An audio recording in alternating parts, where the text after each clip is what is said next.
Okay, to replace that sprayer, I decided to build my own. I bought this for a couple $100 with a tank. The new tank cost $800, so I'm saving some money. I found these booms at an auction. I paid $100 or $200 for. Had that tank. One of the things I like about spraying was when I get done, I can wrench out my tank, so I use that tank there for a thing.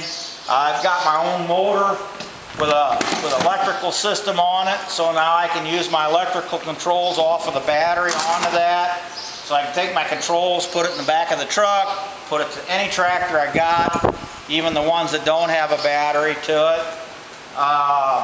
There too, when I was trying to use the battery off of the four-wheeler, it went out, so I need a battery for my four-wheeler. I took it in.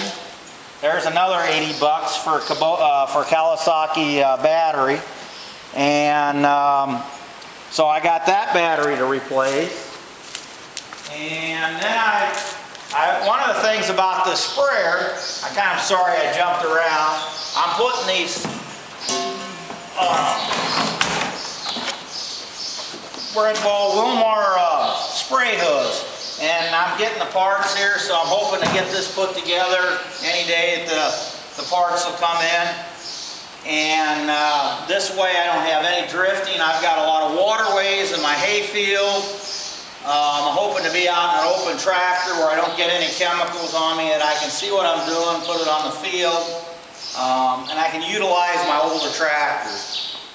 One other thing here, granted, I'm not going to go out and cultivate with my steam engine. That's another story and another time. But I had this tractor. This is my dad's tractor. When he was living, he wanted to rake hay and I wanted a better rake. So we had this tractor on this rake. Now I use that John Deere tractor that I'm having trouble with the hydraulics. But I managed to put electronic ignition in here, and I bought a kit, and the dealer put a new coil on this thing. Well, it rained so hard, I guess it got a roof leaked over here. I hope it didn't rain in anything here. Okay, I was just going to put this in, and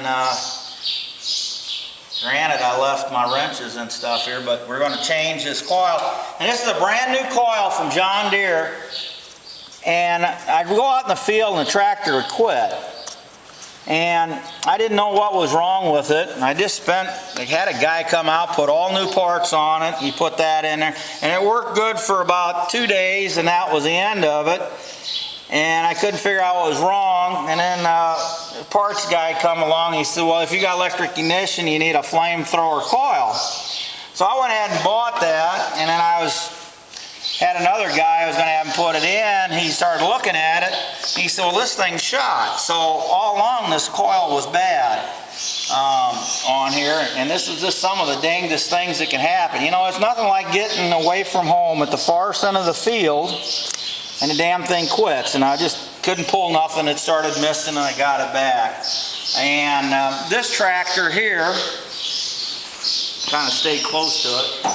We painted it all up and everything. We've always had trouble with electrical problems with this. And I put this hook on here because I had the battery come open. I put that little care in there. Put a new battery in here. It's a nice new shiny battery, and it's a long one. It's 12 volt, but it's got a generator, so it works differently. Also, that John Deere or that International B has got a generator, and we had a guy named Donnie that was a deer doctor. That was a CB handle, and he told us to put a propane starter on here. It would last longer and start. We always had trouble starting this tractor. And so anyhow, hopefully with the new battery and stuff, one of the other stupid things here, to work on this starter and the wires and stuff, it's right below this carburetor where it fills the fuel. And You should not jump this to start it, because if you did, you're standing right here and you can run over. A lot of people was killed that way. So I just bringing that part up. The other thing about this carburetor, it's an updraft carburetor and junk, and there's a screen in there. So if you want to clean that screen out, you take that apart, and next thing you do is you drop this wrench right on here, and it makes a spark, and all the gas is coming out, and it's like, and it caught on fire. I put it out. So I just want to let people know, you better disconnect the battery before you work on the gas, because it'll fall right on the starter, and you'll drop the wrench on there, because this is where you would take your screwdriver and go in between there where my finger is to jump start it. And this tractor had a power shift. In the winter time, we disconnect it here to start. They got a button over here you pull. After it's running, you engage it slowly or whatever. And I put a new filter on it. Apparently all the gas that I got,